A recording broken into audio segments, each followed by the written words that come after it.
Today, I want to talk about earnest desire and how that's different from sort of a burning desire. You may have heard people say that, you have to go after something with great burning passion. And there's a difference between an earnest desire, which is a wholehearted, nonchalant way of wanting something, to not being able to live without it. And so I would like to talk about earnest desire and the sheer frivolity of it and the playful nature of getting what you want. Stick around.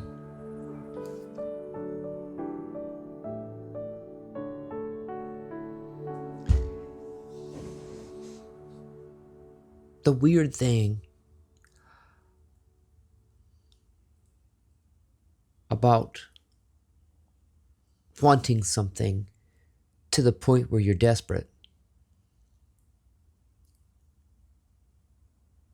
you tend to keep it away from yourself. Despair has a funny way of giving us a clue. The word despair has the word pair in it. And when you despair, it's like uncoupling something from a Bluetooth. And to pair with something that you want means to embody a nonchalant quality to it. And nonchalant is a French word meaning not warm, from Latin roots, non calere, to be warm. In other words, you're not hot and bothered because you want something. What you want is earnest. You have to be very careful with the word earnest because it means sincere, solemn, and serious. If we could take out the solemnity and the serious nature and combine it with sincerity and playfulness, then you're coming at it from a point of frivolity and fun. And in Sanskrit, that kind of action is called lila, which means divine play. And to me, that's what life is. It's a divine play with the illusion of self and other, which never goes away. We live in a paradox, so you play with it. And para means side by side. There's that despair or that pairing, the duality. So in order to embody the nonchalant characteristics of wanting something,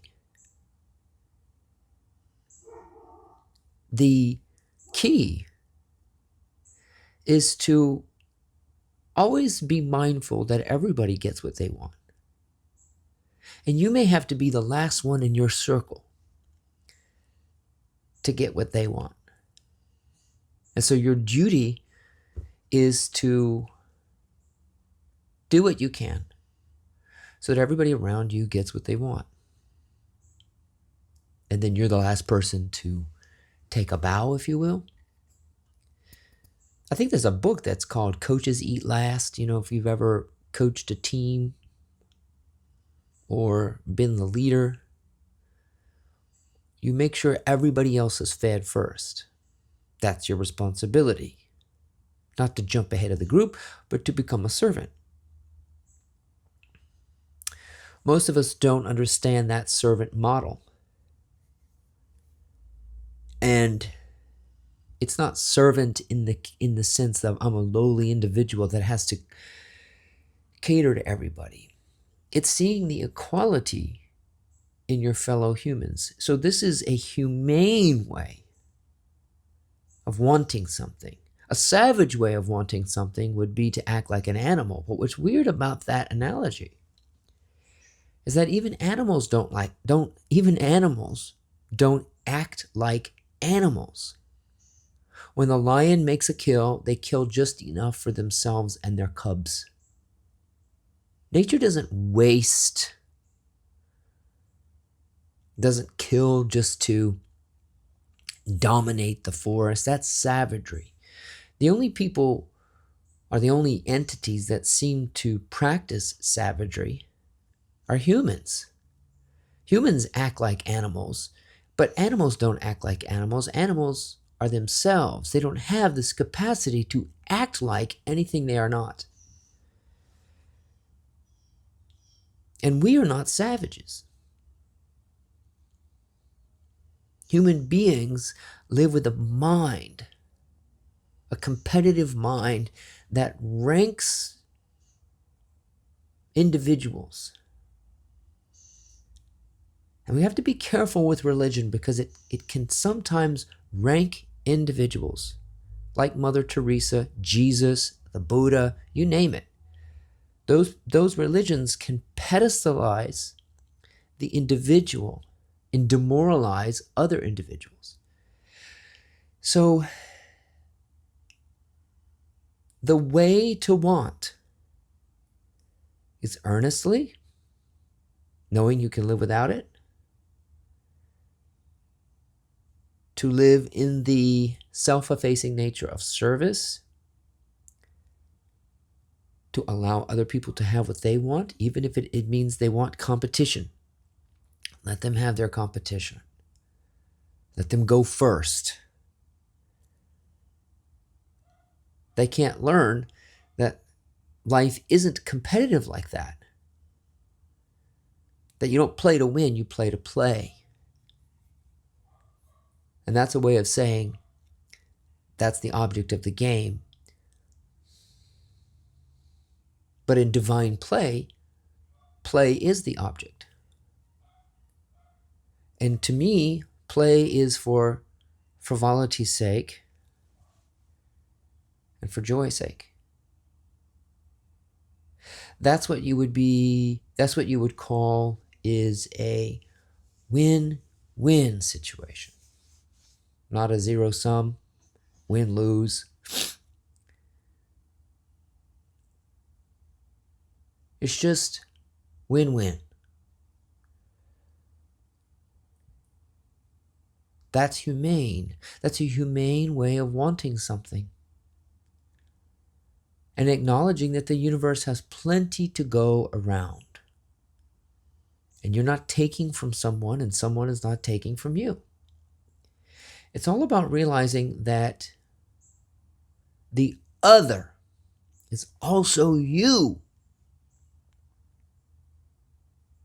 It's the golden rule. Do unto others as you would have them do unto you.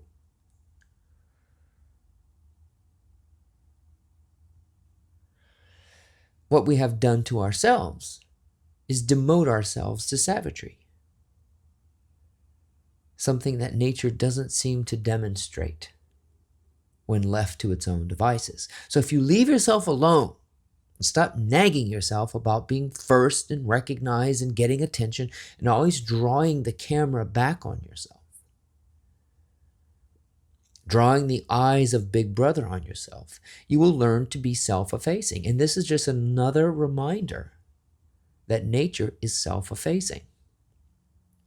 She has no confrontational nature. Although there seems to be a surface, the surface is very thin. And what we're pointing to is what's behind the surface, or the facade, or the mask.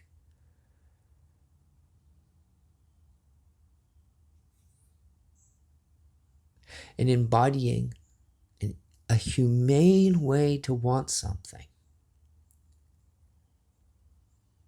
which is nonchalant. Not to be hot and bothered because something isn't in your life. but to want it for shits and giggles, joy and recreation, playfulness and enrichment. This is an earnest desire because it comes from a place of being wholehearted. I can live without it. I don't have to have it. I don't have to act like a savage to get it. What's weird is that if you don't act like a savage, it comes. If you're not in despair, it comes. I don't know how to teach you or to teach anybody how to be nonchalant. You just have to learn that being a savage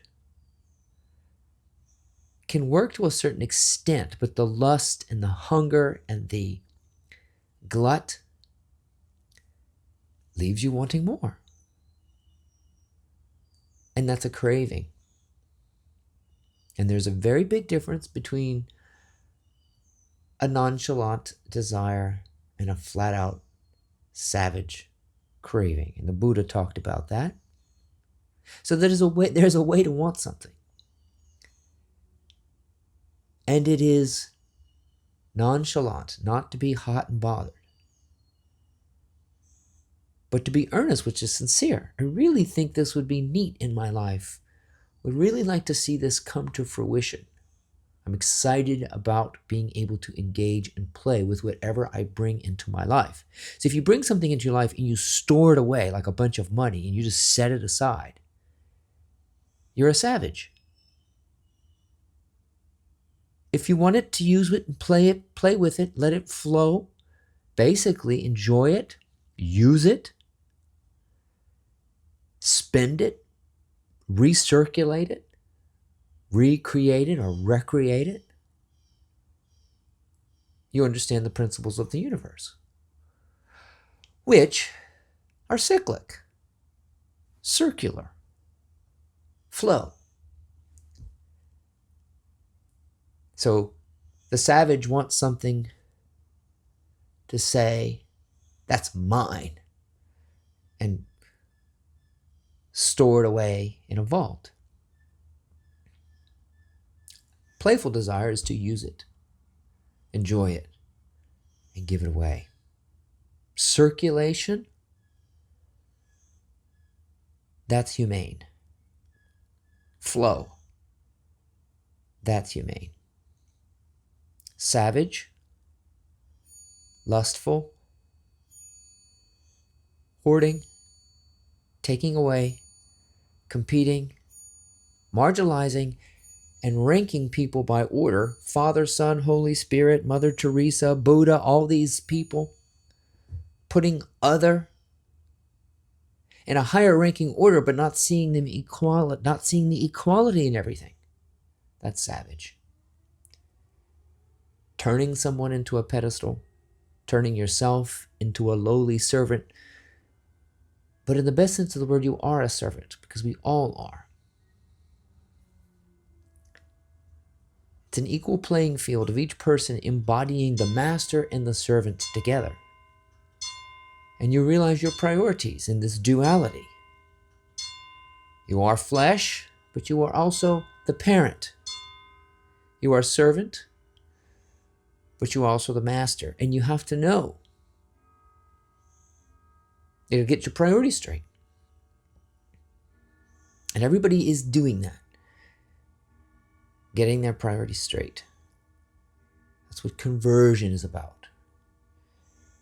Understanding earnestness and sincerity and authenticity. What that is and how you can have an earnest desire. And turn it into something nonchalant, playful, frothy, frivolous. And then it becomes everybody's right to do that. To enjoy it with you. So, the savagery, we can do without it. Must you be chalant? Burning? Not being able to live without it? No, let's be nonchalant. Not warm, not hot and bothered, but merely frivolous, enthused, burning from within, even without what we desire. And ironically, or paradoxically, things come without having to be a savage. My name is Ryan. I hope that you enjoyed these insights today. Please check out my blog, mymorningmotivator.com, or go to my Amazon page and check out one of my books. And thank you for watching.